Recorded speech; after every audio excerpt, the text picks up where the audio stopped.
but Aurora banned it out. Yeah. TLDR, hopefully we don't see a Lucas jungle ever again. It's a joke, by the way, in case the 5 Auroras were mad at me in the comment section saying, why would you say that about Aurora? They've proven themselves, folks. They beat Onyx last week. They got to the grand finals of the hardest league in the country, and they're here at the cusp of victory against AP BREN. They're on the red side. That means AP BREN chose blue. Game number 3. Eve and Phovius banned out by Coach Pakbet.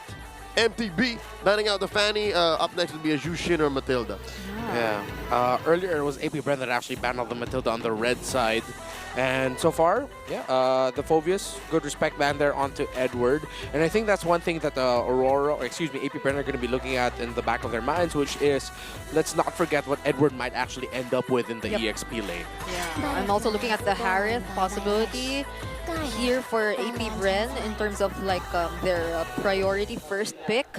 Unless it gets banned out here by Aurora, since there is still a chance, unless they want to like deny one of the jungler or gold trades. The Louis is still available though. Oh, so Yep, same banning pattern as game number 1, and in game number 1, AP BREN prioritized the Suyo. Will they change things around and surprise and suddenly pick up the Joy?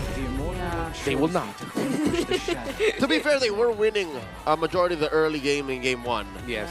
So this makes sense. They can just run it back. So this can be Joy X. Again, Joy Granger? Oh, Gatot instead of the Oh, Cho. finally they make sense of the whole opportunity cost. Gatot Granger, there you go. Because you don't need to pick the Joy. Why now they change it up? No need to rush it. They take away a pick from Kakadot, and now we're going to have to see Kakadot with something else. Will he just end up... Oh, they have to be careful with a double revitalize for Aurora. With Hylos. Yeah, with a Hylos, Gatot, or... we don't see Hilda's pack revitalize that much anymore. Harith X. Yeah. I mean, they can save Kakadot for later. There's still the Tig or the Jawhead, but they... Okay, they pick it up for the first phase. Oh, they're just running it back. Yeah, it's not the same order, but so far the same picks. In game number 1, AP BREN picked up a Badang in the first phase. Yeah. So... Now Joy, right? They can still pick it later if ever, because yeah, Joy is very much likely to be picked by Aurora here at this point, unless... Like a 98%, 99% chance this is Joy. Because if not, best believe, Coach Pakbet can't press Joy ban enough, fast enough. Like just... What are they going to... Why is it... They're taking their time. Whoa! Ooh, they go for a swerve. Okay, they go for aggro close range poke at the center of the map. That's a Gacha roam. For sure. I would say 97%. There's nothing to steal yet, though. Yeah. I think Aurora already thinking ahead and looking at potentially a... That's usually a block on a Lucas, a threat to not pick up a Farsa or a Vexana. Usually, when you see a Valentina get picked in the slot, so that's something Aurora's already keeping in mind. Do Aurora start banning out explainers? Oh, they have to against there. The CC still there, the Badang. Oh too. wow! Okay. Okay, but they ban out the Farsa even though they have the Valentina in their hand. So there has a lot of options. It's the CC Badang still available for there in the XP lane, if ever they want to go for a similar route to game number 1. How often does this happen, wherein you pick a Valentina blind with no ults to steal just yet? How often does that pay off? I mean, the Fire Mist is still there too, but I think they'd want to pair up Burst mid laner again with the Jawhead lineup that they're showing us so far, right? Yeah, 100% Aurora already thinking ahead of what AP BREN are going to pair it up. So we considered an alpha for Aurora, and AP BREN take it away. So if they commit an alpha Joy, there's one more jungler that deals a lot of burst damage. The Nolan will also still be available for them. So if it ends up becoming another Jawhead Vexana combo, actually the Valentina stealing away the Eternal Guard, or maybe even the Unstoppable Force just to be able to dive, although that'd be way too risky considering there's a Harith there. I'm seeing it now. I like the Valentina getting picked suddenly. It's a very surprising pick now. AP Bren are overthinking, I feel like. It's kind of limiting. But we don't know. Again, conceptually, there's a logic to it. There's a rationale. But until we get into the game and see the payoff, then we'll know. Hilda ban for Aurora, so there's 1 XP. Oh, Taken out. What could they be planning to pick up in the jungle? Hayabusa still out there. Yeah, possibly an assassin given the Hilda ban. Haya Nolan. Yeah. Nolan But- earlier. Joy's still open, by the way, just in case. Yeah, that too. AP Bren's not falling for the trap. So, well, I mean, Aurora, they can... Aurora's gonna pick up the CC Yeah. probably at 4th pick. Yeah, so they'll get an XP lane, but that's the Badang still available for there, just in case. But I think they're pretty much okay with that. There she is. Okay. They still bat it out. Nolan's available. The CC you mentioned, or... Yeah. CC Nolan, I feel like the last 2 picks for Aurora. Although they can consider I need a bit more magic damage if it's not. They can go Edith in the EXP. Yeah, would that be enough? That's one of Edward's signature picks since time in memoriam. They go for Nolan first. Okay. Yeah. They're saving Edward for last. For AP Bren, what mid laner are they picking up? Is it still the Vexana? And is there at least 1 ult for you with the steal? Yeah, or the Pyramus so that he gets Nether Realm of his own? I'd like to see them pick up the Vexana. Yeah, they're giving up an ultimate, but at this point, they might need to. It's the right choice. It's the right choice. It's not what you want, it's what you need. Yeah. And then for the EXP lane, you also block a potential Edith pickup surprise for Dare. They already have Burst in chunks. Hey, I think they might just end up picking up a right? Oh no, CC. All right. Of course, right, yeah. So that's at least a favorable matchup for them in the EXP. Regardless of what might come out from Edward here, but then there's a lot that can. The Hylos is still there. The Edith you mentioned. Or the Badang.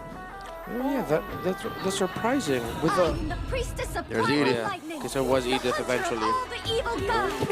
Ooh. So just 1 ult for Yue. Yeah. It's go big or go home. Eternal Guard. Interestingly enough, that's the lineup of AP Bren. It's go big or go home. Get your pick-offs around the Jawhead in the Vexana combo, or nothing at all. While the Edith means that Aurora has more than 1 tool for a longer engaged team fight. Again, that's always one of the strengths of an Edith. If you don't handle her well, surprise, your team fight will get turned around in front of you because of a full stack Edith Primal Wrath. And we have seen the last Raider, Demon Kite, do amazing things with a Nolan. And with the help of the MVP of Game 2, Reneja and the Gatot, we can expect great things. So, one more look at these drafts and, of course, the index. Aurora's down again. Once more, is this the numbers on the High just pumping everything up? I feel like it, yeah. Although... They do also have the CC with them. yeah, but like, if it were just sustained and all that, Yeah. you'd give it to Aurora, but like the early to mid damage department would probably favor AP Bren. It all comes down to this, ladies and gentlemen. One last game for the night. Who's going to take the dub? A reverse sweep by Aurora, or will AP Bren finally reintroduce themselves in the big leagues? Whoa. Chove Skirt poke down to half HP, and as we're seeing it right now, Keketot's just helping James Pax really farm fast. There's a lot of crowd control also, though, on the side of AP Bren. But in terms of their damage, it's very dependent on the Vexana and the Harith together. But if they can change their crowd controls at the right time, it might actually be very, very annoying for Demon Kite and Renergy to deal with. But again, just looking at the fact that there's a Granger and an Edith on the other side for Aurora, it's tough for AP Bren. This is a more demanding lineup for them to pull off. Yep, for AP Bren, it's easy to, well, it's easy for Aurora to build defensive items. Like, Yeah. mainly magic to start. And then you start dealing with the problem of physical when AP brings the fireman. So, you see in here, Kekedot waiting to catch Edward off guard, and even James Pax comes to the party. Oh, I wonder if Abu Jingjing knows. You don't have any information onto Kekedot and James Panks. They only saw Chop Skirt in the middle lane, so fortunately for Aurora, there aren't any pickoffs just yet. Both teams are just so careful. Oh no, wait, I take it back. That was a close call for Edward. Oh. He nearly got taken out, and that's the, wow, revitalize. All right, no, this makes sense. He needs to get level 4, get some wave in mid, and then hits the regenerate, so he'll be part of the turtle take. Oh, all this while, oh Lord, look at this. The last Raider doing Raider things. He's gonna steal the orange. Yep, that's an orange buff gone, and I think that's Aurora also showing that they're confident that they're gonna take this turtle. Good thing Shizo's gonna be checking the orange buff, and they'll get the read. Oh, does he get it? Yeah, I think he did secure, and then the turtle will eventually still go to AP BREN. So yeah, Demon Kite's early rotation and anticipation of the turtle going sideways for them scored them at least something on the map. Yeah, and you see Aurora actually really respecting what we talked about, the sheer crowd control burst damage combo of AP BREN at this point in the game, that they're willing to give up the first turtle even though they have an Edith who was level 4 in time at that scenario. They're playing it safe, and it might be just like in game number 1, waiting for a turtle 2, turtle 3 scenario where they pop off and just take over the game. Yep, they've been doing this for multiple times now. It's just that they're waiting for that turtle wherein they're already equipped to fight back or really commit to an engage against AP BREN. But look at Kekedot so far. He's been very patient. I haven't seen much ejector plays coming in from him just yet. It seems like they don't get to find the right targets. Patience is a virtue for Kekedot. Something to note, folks, in case you're wondering, that is the new MPL skin on Edith. Just came out, so grab it now in case you're wondering, where's this purple skin from? That's what Edward's rocking. About 45 seconds until the turtle spawns. Second one of the game, lower quarter. Demon Kai just farming around. It's happening, Mom. It's happening. It's a Filipino game. No kills just yet. Yeah. Let's see if eventually we'll find K-Dot drop a Grammy Award-winning set and pickoff. But even so, Aurora has the right response again with the Eternal Guard on the hands of Yue. There will always be a counter response to whoever Kekedot can initially burst off. You guys are also going to get knocked up by a Valentina Eternal Guard. Yeah. So again, this is what we talked about with AP BREN. Timing, they really have to make sure that they're keeping things in check, remembering what Aurora can toss out in the counter, and not just full commit dive on everyone because that might be costly. Yep, and this pathing again kind of tells you that they are willing to let AP BREN start the turtle. Demon Kite has just taken his orange buff, but they nonetheless are positioned. Renegade and Edward, they're here, they're ready. It's looking like a counter take at the flicker by Kekedot. They go for Edward, but there is the AOG from Renegade, and now Kekedot can no longer go back to his teammates. He will be the first to get taken out. Shizu, though, there is the response from him. Whoa! Using the Salmon Force, but Domestik Kite with the free hits, just tossing those bullets, and there might be next the flicker from Yue as well, dodging the curse blast, and they will still be the ones to win the fight. No! Gets outplayed by James Banks. All this while, Demon Kite was going for the turtle, so he chose his battle. He says, brother, you got this. I'm going to take the objective. Was that me, or was that a stray bullet by Domestik Kite missing James Banks by an inch? Yeah, just like one single one from the Rhapsody. Yep. And that could have taken down James Banks already. But good committal there actually by James Banks to acknowledge that, you know, there's a chance I can win this. I'm not going to back off. I'll just fight. Yep, talk about a dead zone on the Granger. Just like the Sicilian, when you're that close to a long-range hero like this, you usually have them cornered, usually checkmate. So that's that sequence right there. And despite the turnaround by Aurora, small lead, very small win. Oh, Domestik Kite, could he be sensing this? Kekedot can actually look for him right here. There goes the Unstoppable Force and the Ejector, but gets taunted by Renegade. Still gets to cast the Ejector, but only towards his teammates. There's the AOG. Also landed towards Shizu, and right under the turret, he won't be able to sustain the damage of 5. The silent kid will not survive to save his tier 1, but all this while, look at there. He's up there, pushing, takes tier 1 up top. I was surprised that Shizu actually committed to trying to get the minion waves for defending that. The moment moment he saw that there were already 5 members of Aurora spotted out by Kekedot, he should have already been on the way back to base. He shouldn't have stuck there any longer. And he gets picked off as well. So that's a 1-2-2 start for the Harith. Not a good one for AP BREN. Looking at the items though, it is a 1,000 gold lead, favoring Dom and Kite, already up to a very quick Sky Piercer. We'll be going to the, if I'm not mistaken, Malefic Roar for the third, while the Harith is still on the way to the Feather of Heaven, second item. Oh, this is a fight waiting to happen. Renegade and Demon Kite engaging with Kekedot. There, pushing him back. A silver lining for AP BREN. Mr. Panks is actually up from Demon Kite by about 200 gold. Like, he's racing him. He got his second item first. So if the farm continues this way, then maybe AP BREN can set something up post-turtle. Yep. There doesn't have his curtain call just yet, though. So Aurora Gaming might be the ones to start this objective. We said it again. Ooh. So this might be the timings for them to finally decide to engage. But there goes Kekedot. He won't be able to set up anything for his team because he gets taken out first. Yue, there's trying to look out for him, but it's James Pax that matters for Aurora. He gets taken down next. There, he will be receiving the Death Sonatas, and that's a flicker from Dominic Kaitu, just making sure that he goes down, but he's been dancing around everyone.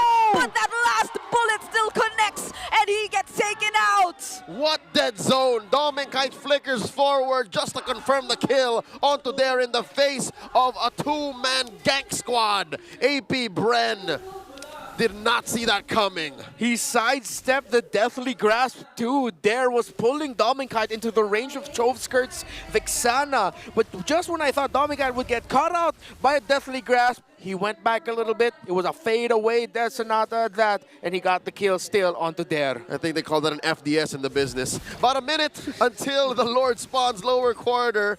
AP BREN catching their breath. James Panks now has his first death of Game 3. 8.5 minutes in. This is as macro tight as it gets. Yeah. And so far, Aurora are going through the cracks of where AP BREN will allow for them to. And so far, Demon Kite unscathed. Yeah, how does Kekedot position himself and control the brushes though?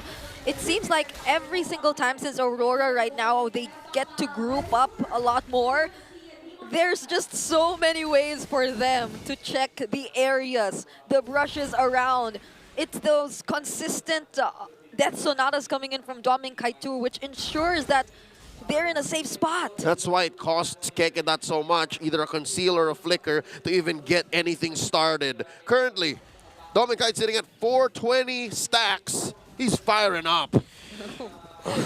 Though we got to see there in the previous big team fight just how much a Gata entry and an Edith ultimate will mess up an AP BREN team fight. Like, it's so demanding for them to fight under those ultimates. The entry of Renegade will mess up their formation, forcing them to re-scramble mid-team fight while they're avoiding certain things. And Edward's Primal Wrath will make them think twice about using all their abilities at once. He does have one on lock. Looking for it. A successful Terrify and Flicker Shatter coming in from Edward 2 to take down Kekedot. But Renegade, will he survive this? Blade Surge coming in from James Pax, but there's the Revitalize to help him survive. Mr. Panks was an inch away from a charge sever, so he couldn't get the double. Aurora lived to tell the story. They back off. Lord gets reset. Revitalized just on time, and they were running at the right time as well. In the right direction. In the right direction. Shiza and James Pax could have gotten 2, maybe even converted it into a 3rd, maybe even threatened to show Aurora, hey, come closer, we're already going for the Lord. But now, Aurora's still in control. Oh my. AP BREN also trying to hold this mid lane, but it feels like it doesn't matter to Aurora MLBB anymore. Nice chubby wave left up in the long lane. Passive push for Aurora, and we're back to the Lord Dance. Amazing work for Aurora again.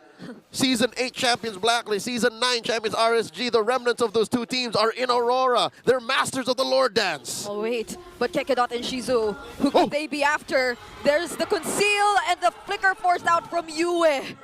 Great use of space by Yue, baiting himself, using his body as quarry for AP BREN. And now The Lord Dance continues! Kakarot goes in and there's a terrifying, but Edward won't be able to use the Primal Wrath. Shizu dancing there, Kakarot will be the train, and there on the back lines won't survive.